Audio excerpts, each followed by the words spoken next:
We had a crazy week on the stock market, especially for Tesla, but also a lot of other high growth and high potential stocks who got absolutely hammered in a pretty surprising move for most on Thursday and then initially also on Friday. And then we saw a nice recovery, not the complete recovery, but that was very scary. And it's time to use the weekend to reflect on what happened and understand, are we in big trouble? Are these horrible signs for what is to come? Or is it just a little blip and we don't have to worry about anything?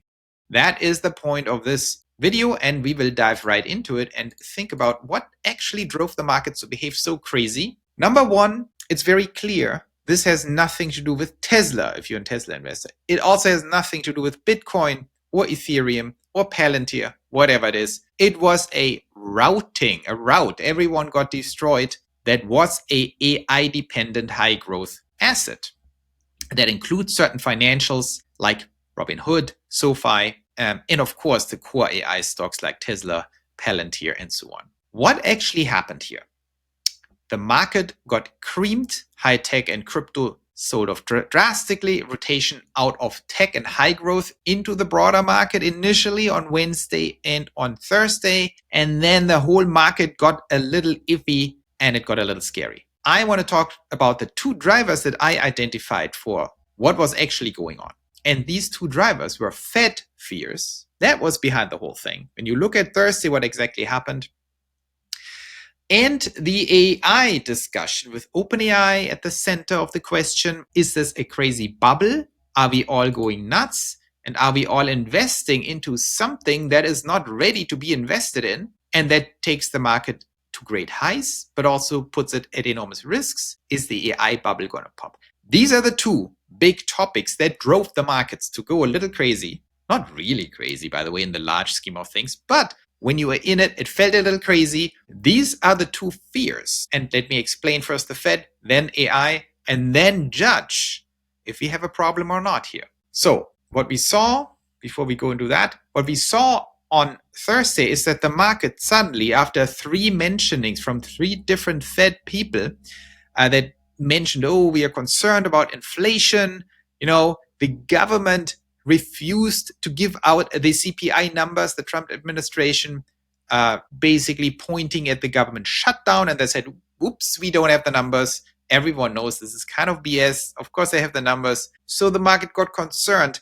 Is the Trump administration holding back the inflation report because it looks bad? It was pure speculation, totally stupid. We also had other indicators for inflation. But the market thought, oh my God, maybe inflation is really bad. Maybe inflation is worse than we think, not because we know anything, but we don't get the data, right? In addition to that, three Fed members actually mentioned that they are concerned about inflation. And that was enough for the market to reprice the probability that the Fed is lowering rates on December 9th and 10th, coming up very soon, right? We are here somewhere in October, and it's coming the second week of December, the final Fed meeting for this year. The market priced in the odds that Fed will lower rates. Good for stocks, right? More money, everyone buys stocks. The previously priced in odds were 75%, down from 90%. And then this happened, and on Thursday they repriced it into 50%. So the odds that we get a rate cut from a market perception went from 90% to 50%, and that is very bad. And that dropped the market. That was the first component. Hey, creating these videos is a lot of work. Please like and subscribe. It really helps out the channel. Now let's get back to the video. And the second, of course, AI valuation fears. And we will go into that in a second. So let's start with this big topic of the Fed and what I think about it. Do we have to be concerned? Is inflation a problem? And will the Fed potentially not lower rates? And will we go into rate hikes or something to control the inflation that might creep up again? Here's the point that we need to understand. The Fed has a dual mandate. I had a whole video on that. The Fed has a dual mandate. It needs to keep inflation in check, ideally at 2%. Right now it's at 3%. And it has to keep unemployment in check. And in conventional economics, that, by the way, spoiler alert, do not apply anymore, and the Fed is slowly understanding it. Slowly. They're not there yet, but they start to understand. In conventional economics, these two are connected because high inflation normally goes hand in hand with growth, right? Oh, the economy is heating up. Everyone pays more money for everything. We have more inflation. And then employment goes up and unemployment goes down. If you then tighten the money supply by increasing interest rates, right? You make it more expensive to get money. Inflation then goes down because everyone says, ooh, I'm not going to buy anything. I can't even borrow money. People stop buying, people stop hiring people, and unemployment goes up, employment goes down. People are like, ooh, no one wants to hire me because no one wants to buy anything because the interest rates are high. That is the lever the Fed has. So if they increase interest rates, inflation goes down, unemployment goes up. If they decrease it, inflation goes up, unemployment goes down. So normally what you should see is if inflation goes up, employment goes up, unemployment goes down, and then you can say, stop it. We increase the rates. Unemployment comes down, inflation comes down. Here's the problem. So the Fed is looking at these two metrics, and that's how they decide. If they see inflation goes up, they say, let's not do the rate cut. But if they also say, oh my God, unemployment is going up, let's do the rate cut. Here's the thing. I can't tell you too much about inflation. I think we are around 3%. I think we'll probably stay there for some while. But we also see a lot of weakening in the broader economy, while the AI economy is moving ahead faster and faster, which bottom line offsets it, right? We are kind of neutral, but behind the scenes, under the surface, the AI sectors go through the roof and the other sectors don't look good. Most people don't have a lot of money. Most people also don't have a lot of jobs. And so there is weakening in a lot of areas of the economy, and people have less and less jobs. And we'll get to AI in a second. But that is my big prediction and trajectory for 2026. This is the year where people will understand and look through the gaslighting. They will understand AI is here to take all our jobs, starting with white collar and starting with administrative jobs, which actually make up 60% of the entire economy. So this is a lot. And that is why I'm very confident that December 9th and 10th, the Fed meeting, that the Fed will understand more and more. They already saw signs, but they will understand more and more. We are in trouble. Unemployment is going up. The economy is weakening. We do not want to put more pressure on this. Now, on the other side, inflation, I don't think it's going to be a big problem. And I have high confidence that the 50% odds of a rate cut are wrong. I think the odds are more 90%. And that means December 9th and 10th can be the catalyst to get us into the year-end rally. Because if they're lower, all that stuff goes out of the window, right? We are setting up for a year-end rally if the Fed actually lowers rates, and I think they will.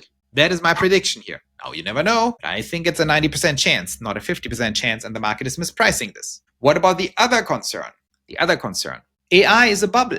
We have overvalued AI stocks, from Tesla to Palantir to NVDA to all these stocks. We actually have NVIDIA earnings coming up next week, where we will see, oops, we did not overvalue this. NVIDIA makes a complete killing. So the question is, are these bubble fears justified or not? And you know my opinion. It's clear. It's 1,000,000% clear that we are not in an AI bubble. Revenues are through the roof. Productivity is through the roof. I just heard that Claude is now deploying its first prototype AI into family offices and very large sovereign wealth funds and a bank to replace all the financial workers, right? Because the new Claude AI, not available to anyone, just as a prototype, can do all the Google Sheets and Excel sheet and financial analyst work. So this is coming vertical after vertical and knocks them all out. This is from healthcare administration to legal work to, of course, audit firms, accounting firms, to consultancies. Accenture alone, they employ 700,000 people. You can probably fire 90% of them. And there are many other firms like that. So this is all coming now as we speak. And that is very bad for employment, but it's very good for the AI companies. And it's also very good for all the other companies that introduce AI. Because do the math, look at any of these companies and what happens if they can lay off 90% of their workforce. It's going to drive profitability absolutely through the roof. Because in most of these white collar sectors, workers are the most important and expensive operating expense. So it hits the bottom line right away. It drives earnings through the roof. And what does the stock market care about? Earnings. So very bad news. If you are a white collar worker, I would say There's a big problem coming in the next 3 years latest, but for many lower level, mid-level, already next year. But all of that means AI is not a bubble. This is the greatest boost in economic productivity in the history of humanity. It's building up a giant wave of capability, and that wave will hit us exactly now. The little waves, then bigger waves, then even bigger waves, and then a tsunami. And I think the tsunami will be 2027, maybe 2028. I will have a very dedicated, much more comprehensive video on the strategic insights into that whole wave, into the 3 circles of the economy that explain who gets hit when. There's also a function in there, conditional function, what the current state of AI can actually achieve, and you will be shocked what it can be achieved in terms of economic turmoil and profitability improvement, and what the next wave of AI will then achieve. Spoiler alert, 80 to 90% job elimination in white collar and administrative jobs. The second wave of AI that we don't have yet, but it's all just one innovation away, to be a little more accurate in some things. I'm not LLM expert. I can't tell you if large language models alone can get us to the second wave. They definitely can get us to the first wave, and the first wave alone will get us to 20 to 30% unemployment in white collar and administrative jobs. So that's pretty bad for workers and unemployment, but it's very, very good for companies, for capital owners, for shareholders. So that is what I'm seeing, and that is the bigger picture here. If the market freaks out, we have to ask the question, what is behind the freak out? What is behind the Fed freak out? Well, not much. I think the market is completely wrong on this. And I think the market learns this very quickly now and will learn it latest on December 10th. And the market is also completely wrong on the idea that AI is a bubble. Now, when will the market realize that? I think a lot of the market already knows that. So this was just a little freak out last week or this week. And the NVDA earnings will put another damper on the bubble theories. And then every day and every week, we have more information coming in that AI is actually effective.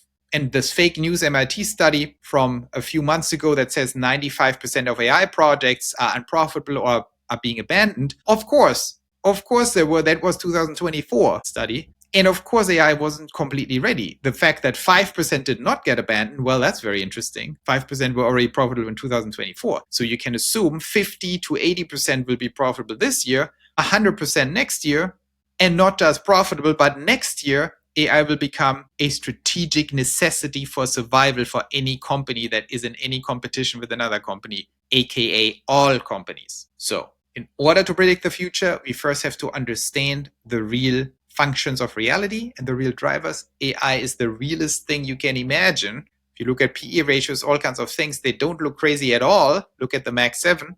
This is real, and there's not much more time to have fantasies that it's not real, which means they will be dissolved soon.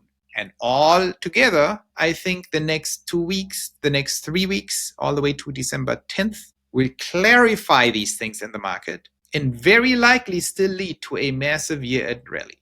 Do we have some more volatility ahead next week? Honestly, I don't even think so, but it's possible. You cannot exclude it. The closer we get to December, the more we are getting back into a bull market. That is my prediction. Of course, it's all based on Bayesian probabilities. We never know what's going to happen, but that is the most likely outcome, and that's how I position myself. I'm still, as I said yesterday, not going on margin, being very cautious with short puts after this hiccup that cost me some money. Be cautious with anything that can put you at risk in terms of being squeezed out. If you're a long-term holder of strategic assets like Tesla, very important, you win by default as long as you don't die. So your mission is to survive and live. That is enough to get very rich. The one thing you should not do is anything that can kill you in the meantime. You have to always check your portfolio. If it drops 50%, the market, Tesla drops 70%. Are you going to survive, or do you have to sell all your stocks? The answer is you have to sell all your stocks. You're not safe. If you survive, you can go to sleep and sleep like a baby when your portfolio is down 80%, because who cares? It's going to go up again. So you only care if you have to sell at the bottom. That is why margin is so dangerous. And if you're playing with this, if you're a pro, because I'm playing with it all the time, but I know the risk. So at the second where something goes wrong, take the losses, realize the losses on the margin piece and get out. Very important. That always pays off in the long run. Just my last word, because we had this very turbulent week. So now you know what I think. I think it's AI, it's the Fed. Both are not a concern at all. And the horizon to resolve both are probably, we're talking about 3 weeks. Let's see what happens. We have to keep observing this. I will cover the economics of AGI much deeper in actually something called the Pioneer Academy. Go to pioneerlands.net, link in the description. It's free. There's a free and a citizen level. The citizen level is $9 a month. It's very cheap.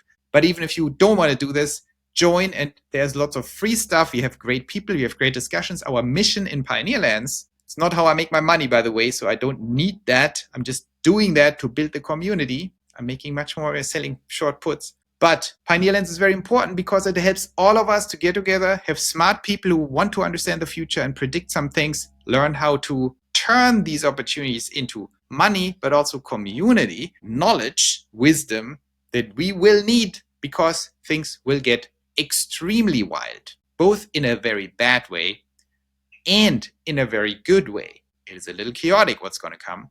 That is important. That is why it's so important that we are smart and understand reality. So I hope to see you there. Hope to see you here soon again. And until then, be cautious and watch the market. See you soon.